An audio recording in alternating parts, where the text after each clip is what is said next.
weather was predicted to turn nasty, so we decided to hole up in Vieques for the week.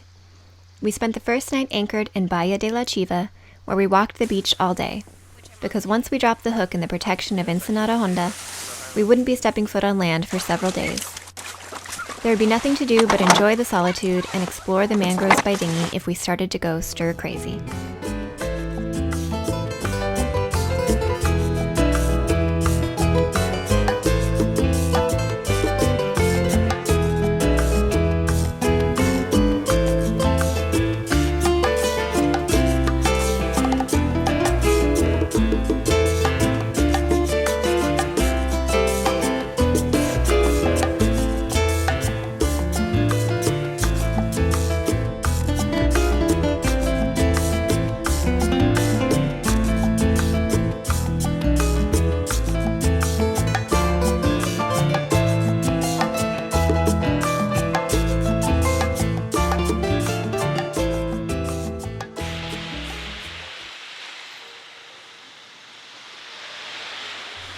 We made a quick stop to explore the town of Esperanza before setting out for Salinas, about 50 nautical miles to the west. Unfortunately, the wind was a little too light, and we had to do more motoring than planned to make it in before dark.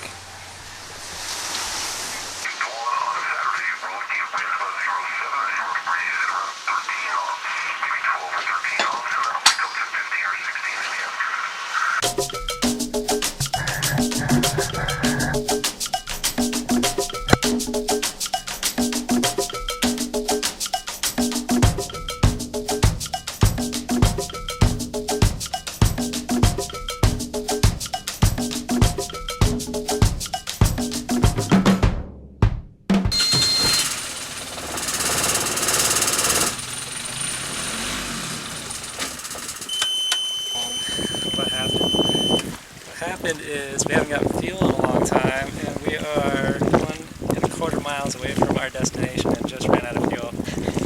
Going through this nice little narrow part. Well, there's enough wind to sail downwind now, so that's good. At least we're not just drifting without any fuel. And we don't have any fuel for the dinghy, so we can't really use the dinghy to pull us in or anything.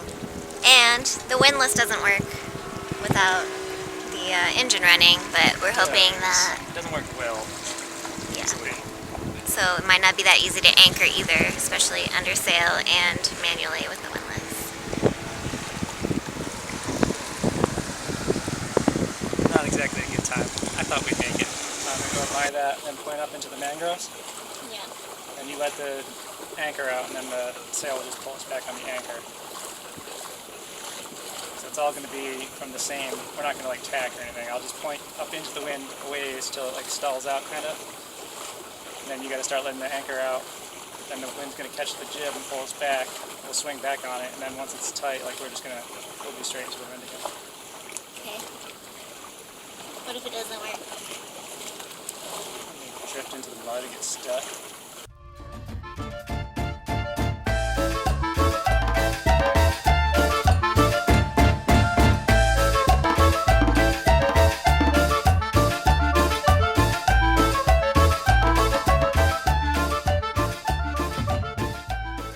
So we just successfully but unintentionally anchored under sail for the first time. It's supposed to be Ashley's job to keep track of how much fuel we have, but she was slacking.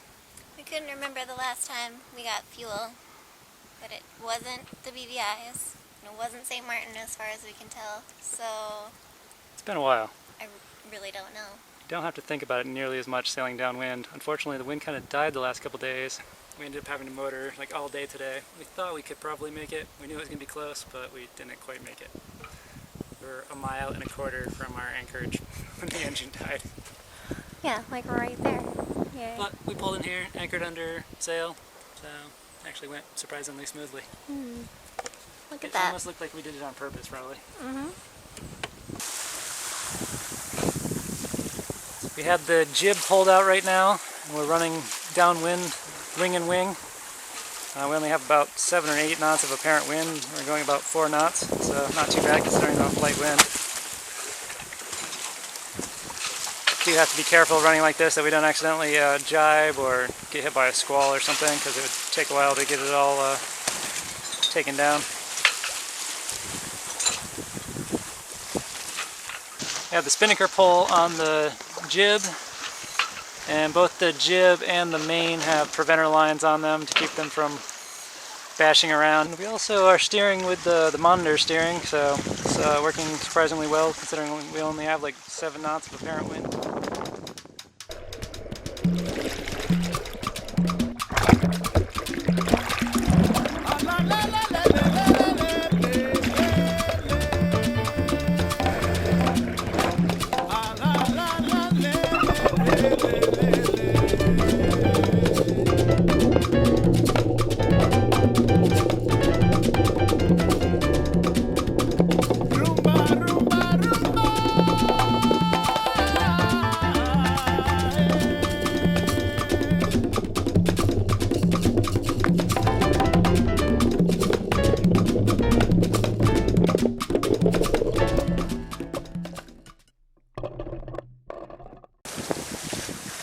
So today we're sailing westbound around Cabo Rojo.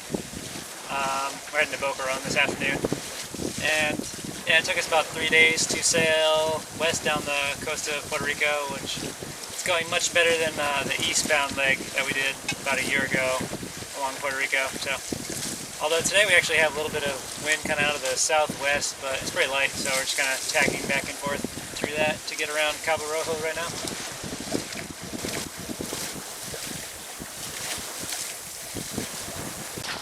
Finally caught something other than a barracuda or a mahi-mahi.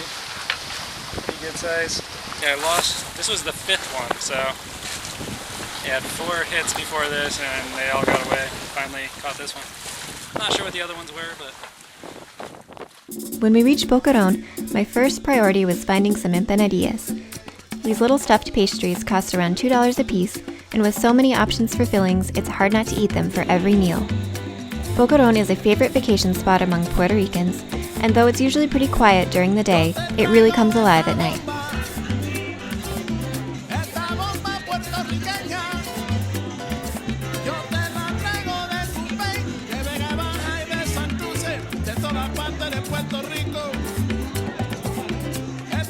Now that we had 2 surfboards, we had to head back to Rincon, which is world-renowned for its surfing.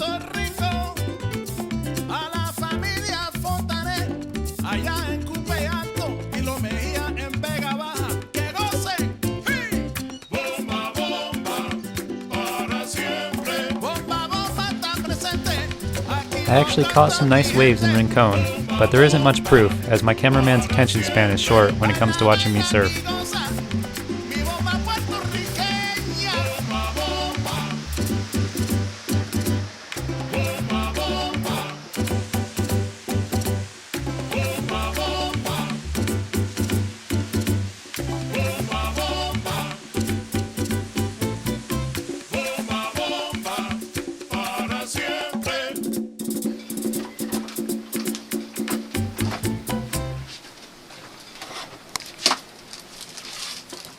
Did a big provisioning run in Puerto Rico, rented a car to go surfing, and took advantage of it to fill up on groceries. So we think we got enough to last us for a few months, especially through the Bahamas, where we won't be able to find everything we need for cheap, especially. So I'm just labeling all the cans and putting them away in case the paper comes off at some point in the future. We'll still know what's inside of them.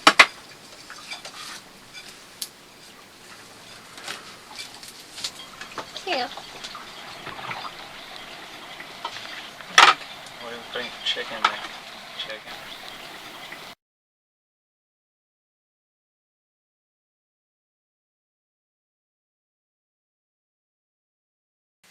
John, it's time for you to take some of your delicious gummy vitamins.